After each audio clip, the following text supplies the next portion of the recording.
change operation? Uh-oh. Oh! You're a man? Now you guys know how people have been asking women lately would they rather be stuck inside of a forest with a hungry mountain bear or a medium-sized human man, and all the women are picking the hungry bear like she's not gonna be the first thing on the menu. Well, I just heard a woman ask the same type of question, that question being, men, would you rather be stuck in the desert for 30 days with a dog or stuck in that same desert for 60 days with a woman?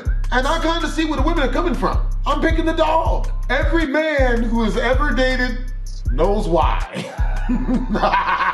60 days, that's just solitary confinement. But it is, guys. It's your boy BlastphamousHD, aka Tyrone Couple. And today we are here doing an investigative report on this South Park Try Not to Laugh compilation you guys have sent me. More at 11. This is what happens to every South Park character in the future. Starting off with Butters, who as a child is lovable, happy, and completely oblivious to the horrible nature of all the people around him. You know, I think the car might be moving, Mom. Yeah, I'm pretty sure the car's moving.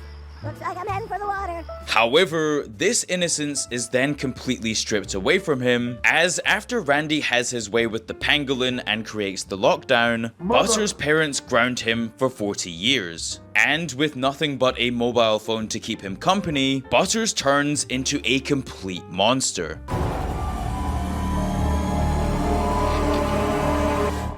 Well, hey, fellas! Okay, not a monster, but rather something much worse. An nice NFT guy. salesman. I'm gonna let you in on a little secret. NFTs are gonna blow up. You should really get in now because they're really the future. Why would I invest in digital good? You can't even, stupid. That's right, Butters has made billions of dollars by selling his worthless NFTs, with his victims ranging from Denny's Applebee's to even taking advantage of the elderly. And wow, what happened to the boy full of laughter? And Butters has become so evil that Cartman even uses him to distract Jimmy, Token, Wendy, and Randy, whilst he sets up his time machine in order to kill Kyle. Here, it's a farting rainbow with Tom Brady's signature. However, thankfully after the boys have their magical Denver Nuggets experience in the past, they are able to fix their broship and return to Denny's Applebee's in the future, where Butters is now working as a waiter. Hey, fellas! Can I offer you some poo-poos? Thanks for choosing Denny's Applebee's for your party. And hey, at least it's not NFTs. Although I must say that the best possible future timeline for Butters isn't even his own, as the fictional version of Butters in My Future Self and Me is clearly living a better life than Butters ever will, as he gets paid to watch television all day long. My name is T. Becker. The T stands for terrific. And wow, Butters can't even catch a break in the future. And next up, we have Stan, who after touching the devil's lettuce, similarly to Butters, has his parents try to trick him with a future version of himself. Oh my god, it's the past! Oh, whoa, man, it's you! Who are you? It's me, Mom, your son, Stan! Although, perhaps this isn't the greatest idea, as unlike Butters, Stan isn't completely gullible, and Stan then goes to the most extreme lengths to prove that his parents are lying to him. Ah! Oh my god, look! Ah! What, his hand did disappear! He is you from the future! However, his parents had every right to be worried, as Stan would end up going down a dark road in his actual future, as Stan chooses to adopt his father's alcoholism and play it off as his job. It's not pounding beer and wine. I drop wine shots into the beer. It's called a smorgasbord and it's very cultural. And boy, like father, like son. Huh. And not only this, but Stan was never able to make things work with Wendy, or any person for that matter, as he ends up pairing up with his Amazon Alexa. And let's just say that these two don't really get along. It feels shitty, okay? Can you please shut the f*** up? Why did you even bring me along if you're not going to let me help you through this? Alexa, stop! And honestly, it really seems as though Stan has nothing going on in his life, as moving away from South Park has isolated him from all of his friends. But hey, at least he still has his family, right? Well, not exactly, as Randy's antics on Tegrity Farms, including selling out to the Chinese, leads Stan to burn down the entire farm to the ground. Hate this stupid farm. However, what Stan doesn't know is that he also burned alive his sister Shelly, which then causes his mom to also leave the earth. And of course, Randy isn't too best pleased with this, as when Stan does eventually visit South Park 40 years later, let's just say they aren't exactly on the best of terms. Your mom died the day her daughter burned to death! However, unlike Butters, Stan is able to exceed the expectations of his fictional future self by going back in time. And yeah, that sounds confusing, but bear with me. You see, Stan and the rest of the boys crack Kenny's key to time travel, and they do this by looking in a rather unsavory place. Hold on. We've got it. And so, with the newfound love of his friendship group, Stan never moves away from South Park, meaning that he never becomes a disillusioned whiskey taster, and instead, in this version of the future, he gets to go on crusades to Mars with the Space Force. How is everything on Mars? Really cool, but I'm so glad to be home. How are the kids? And on top of this, Stan is finally able to achieve his lifelong dream of getting together with Wendy Testerberger. So yeah, overall, I'd say that Stan has done pretty well. Although, a character who hasn't done nearly as well is Cartman. See, Eric's future self is quite possibly the most shocking of them all, as it turns out that Eric has become Jewish. I'm doing really well. I'm actually the head of Gespitza Synagogue down in Colorado Springs. Can you believe it? I'm a rabbi. That's right, the boy that made fun of Kyle's beliefs for years and even tried to reinstate the Third Reich is now Jewish. And boy, none of us saw that one coming. Although, Cartman's new resurgence in faith is rather questionable to say the least, as after all, this is the same boy that once pretended to be Jennifer Lopez and even Mitch Connor just to say that he kind of got Kyle. I got you kinda, I got you kinda. However, in spite of this, Cartman seems to be living a genuinely great life, becoming a rabbi at the local synagogue and having a beautiful Jewish family. I mean, hey, just look at those adorable little rascals. Uncle Cal. Fuck you, Cap. Ah, yes, that's right. This is Cartman's family. And Cartman then goes on to prove that he truly is just as manipulative and evil as he always was. As when Kyle and Stan go back in time to stop the lockdown from ruining everyone's lives, Cartman then immediately starts his own time travel company to stop this from happening. Could we be the foundation to intercede time travel? Because then we'd be fit. I want to be fit, not fat.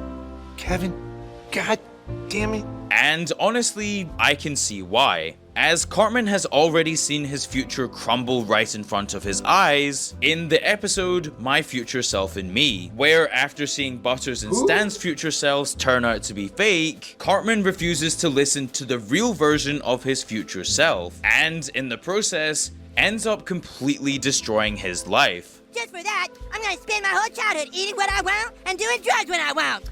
Whatever, I do what I want. No, wait! Oh, god damn it! And so, fearing that this would happen again, Cartman manipulates Clyde into going back in time and killing Kyle. As an anti-vaxxer, you understand that you have to be strong and stand by your beliefs even if it means others will die. Hey, thanks. However, for once in his life, Cartman actually decides to do the right thing, as he travels back in time with Kyle and Stan in order to kill Clyde and create a much brighter future. Although, this brighter future isn't for him, as Cartman is no longer a rabbi with a loving family, but rather now is a homeless man who spends all day yelling obscenities at those who pass him. F you, buddies! F you, Eric! However, Cartman's futures aren't all bad, as Season 10's Go God Go Part 1 and 2 sees Cartman growing increasingly impatient for the release of the Nintendo Wii. Ah! That does it! I am not waiting 3 weeks! And so, since this is Cartman we're talking about here, he decides that he's not going to wait 3 weeks for the Nintendo Wii, and instead drags Butters along to the Rocky Mountains of Colorado in order to freeze himself, which, as you may expect, doesn't exactly go too well. I'm coming. I'm coming. Oh boy. And so, over 500 years later, Cartman is unfrozen in the future, and unsure of what's just happened, Cartman immediately sets his priorities straight. Young man, you don't seem to understand. Your family, your friends, everyone you knew has been dead for over 500 years. I don't care! Is there a Nintendo Wii? Ah, yes. Who else but Cartman? However, in this version of the future, Cartman actually becomes an incredibly valuable asset, being referred to as the Time Child, and of course, in Cartman's true manipulative fashion, he's able to play every side of the atheist conflict against each other, and this is just so that he can get his Nintendo Wii. All right, Time Child, we filled our side of the bargain. Now return with us to Otter Bay. Sorry, Blavius. I've got other plans. However, it's not all sunshine and rainbows in the future, as it turns out that Cartman's trickery was all for nothing. As of course, the future has absolutely no way to connect the Nintendo Wii. And that's far from the only problem, as after Cartman's betrayal of the Sea Otters, they decide to go on an all-out attack. And I will personally kill the Time Child and eat his entrails on my tummy. And so, fearing for his life, Cartman realizes that the only thing that will save him is being able to contact the past, and of course, stop himself from freezing to death. However, the only way that Cartman can do this is through the novelty crank call phones, which are being advertised on future television. I just dial a random number on the keypad, enter a date and year on the defibrillator, and Wow! Someone from the past is on the line! The only problem is that these phones are incredibly expensive. And so, Cartman then decides to dress up like a future maintenance man and steal this phone from an unsuspecting victim. Just let me use my tools. Hey! Haha, stupid assholes! I got your time phone. However, Eric's plan to contact the past doesn't exactly work, as let's just say that the Eric from the past isn't too easy to talk with. I'm trying to do you a favor, dumbass! Just listen to me! Listen to this. Kid. And so, with his life on the line, Eric makes one last call to Mrs. Garrison, and in the process, accidentally tells Richard Dawkins about Garrison's operation. Sex change operation?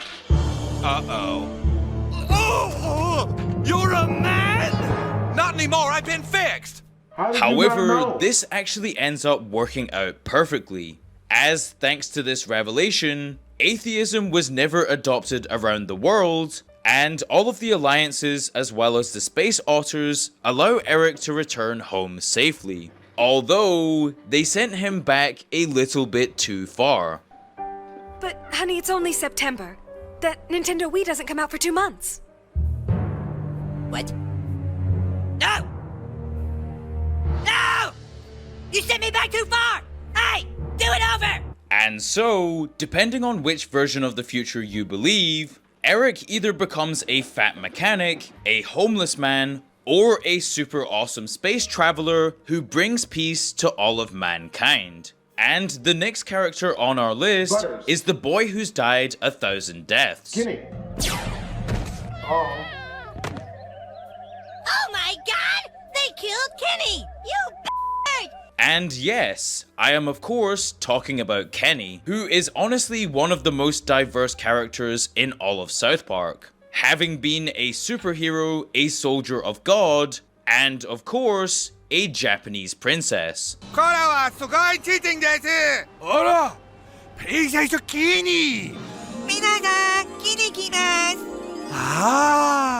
And Kenny's future is honestly just as insane as his past, as it turns out that Kenny has become a multi-millionaire time-traveling scientist who is looking into the cause of the lockdown. Stan, it's Kenny. He's dead. Well, that is, until Kenny is found dead. And whilst this death was said to be caused by the Delta Plus rewards variant by the government, Stan, Kyle, and Cartman aren't so sure, as they start to investigate what really happened. Think like kids again. I know where Kenny hid what we're looking for. It's up his ass. And so, after a rather unpleasant trip to Kenny's behind later, the boys realize that the key to fixing everything is to first fix their bromance. He spent his whole life trying to fix your broship and then realized this was the only way because you guys suck. And so, once the boys are able to fix the future, Kenny still goes on to become a successful scientist. However, this time, it's for something much different. Kenny just won the Nobel Prize for combining dark matter and breast implants! Oh boy, that's our Kenny. However, with Kenny, you truly never know where his future will lie, as Kenny has been a helper for both Jesus and Satan, and can change his fate with a simple squeeze of a trigger. Remember this time. Try and f***ing remember. Oh my god! Holy shit, dude!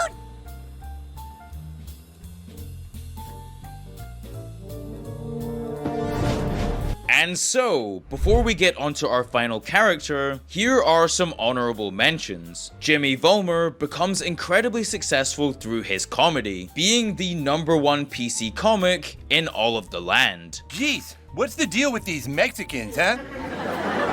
I mean, they have fabulous food, their country has amazing beaches, and they're really fantastic people. And yeah, it's not great, but at least it's still better than Joe Rogan's last stand-up.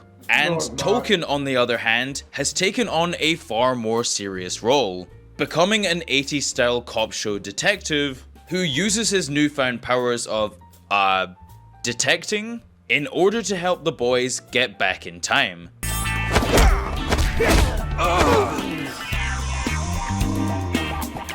Come on, Mr. Marsh. Ooh, it's me, Token. We know about the penguin. And our final honorary mention is Kyle, who honestly doesn't really have the most exciting future. I mean, he does have his own online therapy business, but truthfully, his best moments in the future are when he's reacting to Cartman being Jewish. Mikhail, Mikloshka pudding, with plots, with laughter tea. Stop it! However, our final character, Randy, has much more of an impact on the future than anyone else, as whilst he's in China trying to sell them as much Tegrity as he can, he decides that it would be a great idea to make love to a pangolin.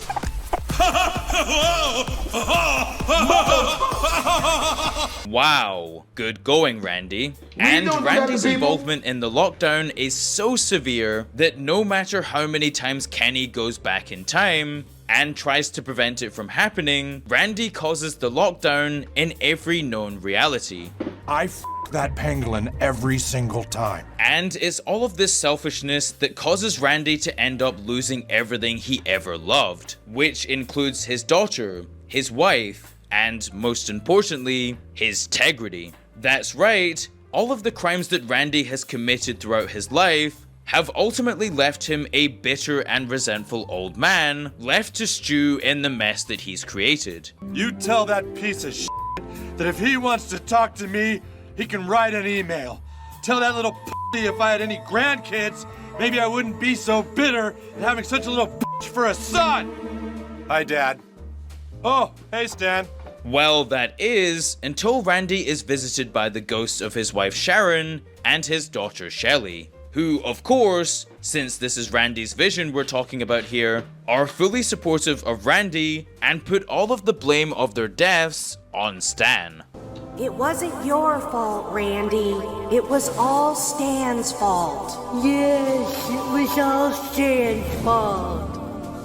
And yeah, I'm sure that's exactly what they're thinking, Randy. However, Randy's future does end up with a happy ending, as when Stan goes back in time, he delivers Randy a rather touching note, which contains the strain that he was working on in the future.